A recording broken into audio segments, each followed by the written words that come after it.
Good morning, all of you. My name is Pragati Dwivedi, and I am here to tell you about the classroom etiquettes.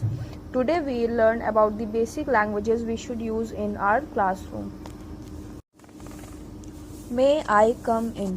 अगर आपको class के अंदर या कहीं भी किसी के पास जाना है, किसी के रूम में एंटर करना है, चाहे वो स्टाफ रूम हो चाहे प्रिंसिपल ऑफिस हो, तो वहाँ पे आप पहले परमिशन लोगे, उसके बाद अंदर जाओगे. तो इसके लिए हम क्या बोलेंगे? मे आई कम इन. क्या मैं अंदर आ सकता हूँ? I am sorry, I am late. अगर आप लेट हो जाते हैं तो आप क्या बोलेंगे? I am sorry, I am late. Can I open the window please?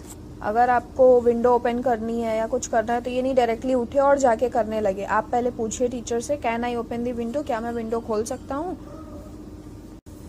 If a teacher says that open your book at page 10, it means कि टीचर आपको बुक में पेज नंबर 10 ओपन करने के लिए बोल रहे हैं. What page are we on? अगर आप किसी तरह पेज नंबर मिस हो गया या टीचर कहाँ पे पढ़ा रहे हैं, कौन से पेज नंबर पे आपको नहीं पता है, तो आप नहीं पूछेंगे मैम पेज नंबर बता दीजिए. No, you have to ask what page number we are on. हम लोग कौन से पेज नंबर पे हैं. अगर आपको कुछ समझ में नहीं आया या किसी सम को सॉल्व करने में प्रॉब्लम हो रही है, किसी टॉपिक को समझने में प्रॉब्लम हो रही है, तो आप टीचर से बोलेंगे can you help me please? क्या आप मेरी मदद कर सकते हैं?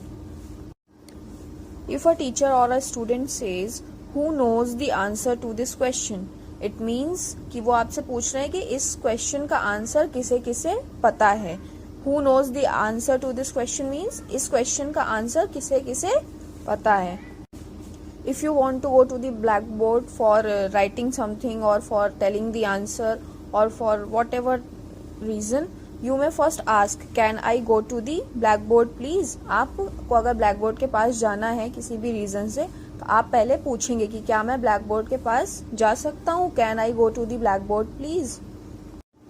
If you want to clean the board for the next class, first ask to the teacher and the students also, can I clean the board please? क्या मैं board clean कर सकता हूँ, उसे डस्ट कर सकता हूँ?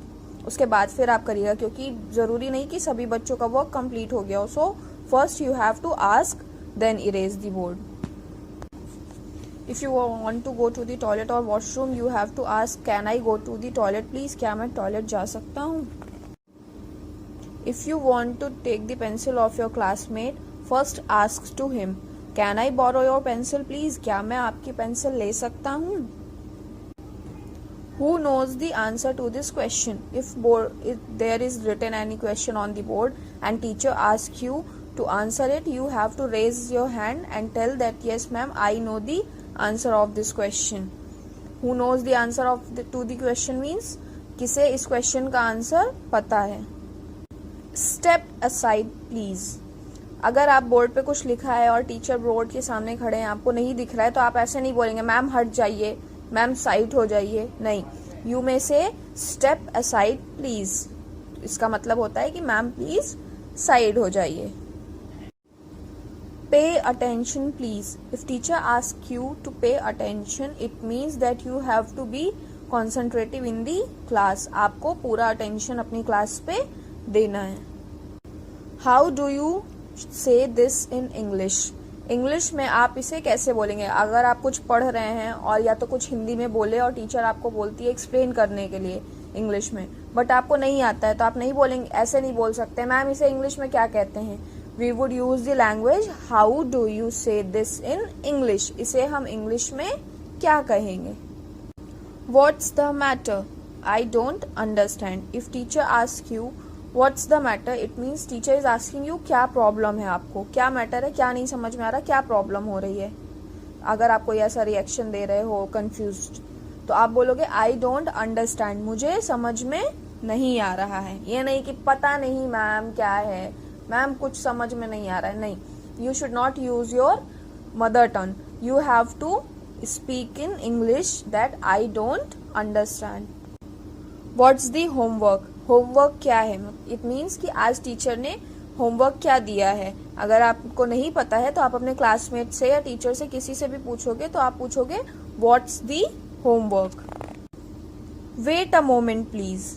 इट मीन्स जैसे रिसेस का टाइम होता है, लंच टाइम होता है या प्रेयर का टाइम होता है या फिर छुट्टी का टाइम होता है तो क्या होता है, आप लोग बहुत जल्दी रश करने लग जाते हो, तो वहां पे बोला जाता है रुको 1 मिनट या रुकिए 1 मिनट, या किसी को भी अगर आपको रोकना होता है तो वहां पे बोलते हैं हम लोग wait a moment please, 1 minute रुकिए।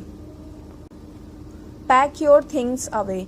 Pack your things away means जब आपका जो छुट्टी का टाइम होता है या जब आपका स्कूल ओवर होने वाला होता है उसके पहले जो बैग पैक करते हो आप, अपनी जो सारी थिंग्स है, अपने बुक्स और अपना pencil, pen, bottle, water bottle, tiffin, ये सारी चीजें आप अपनी पैक कर लीजिए for going to home.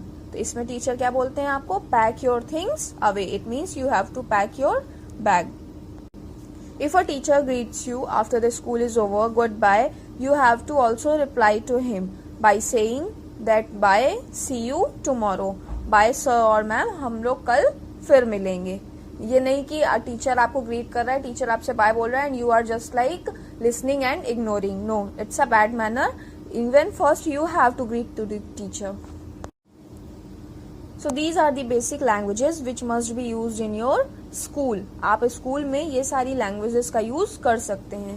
You must not use your language which you use to speak in your house because using house language is not a proper etiquette of the classroom.